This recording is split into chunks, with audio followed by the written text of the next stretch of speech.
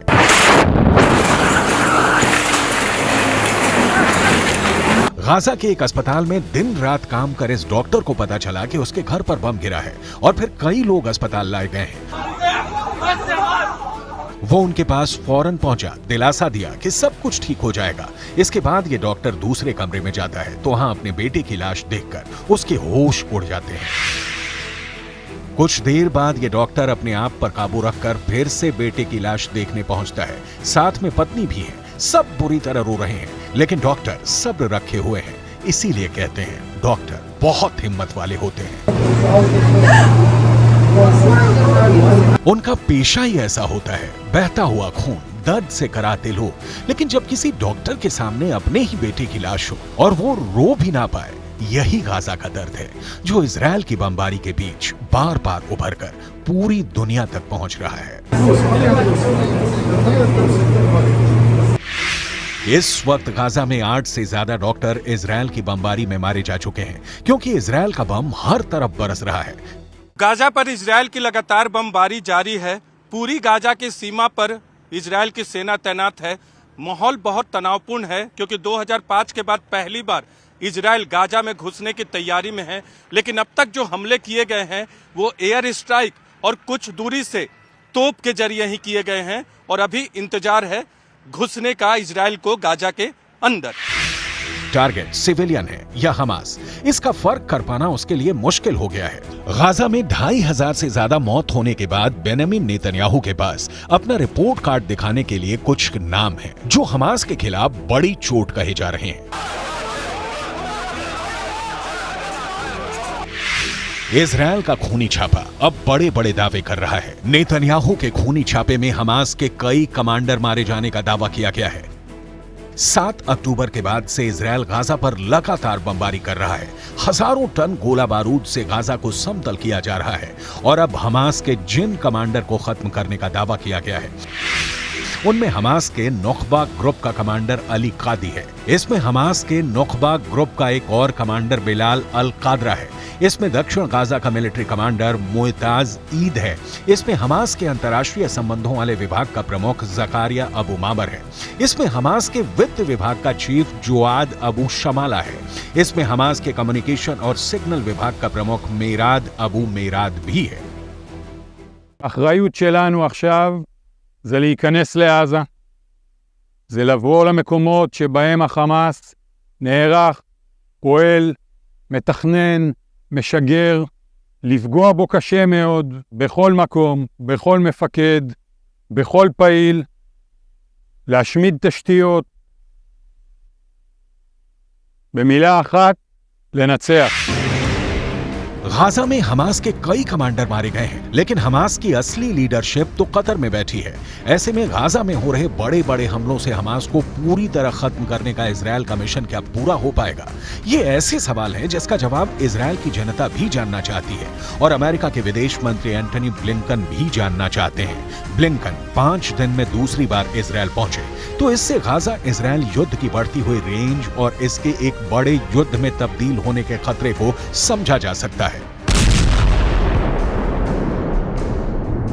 I had very good conversations both with the Crown Prince in Saudi Arabia and here in Egypt with President al-Sisi, and also heard, I think, a lot of good ideas about some of the things we need to do moving forward, including practical ideas on getting assistance to Palestinians in Gaza who are in need.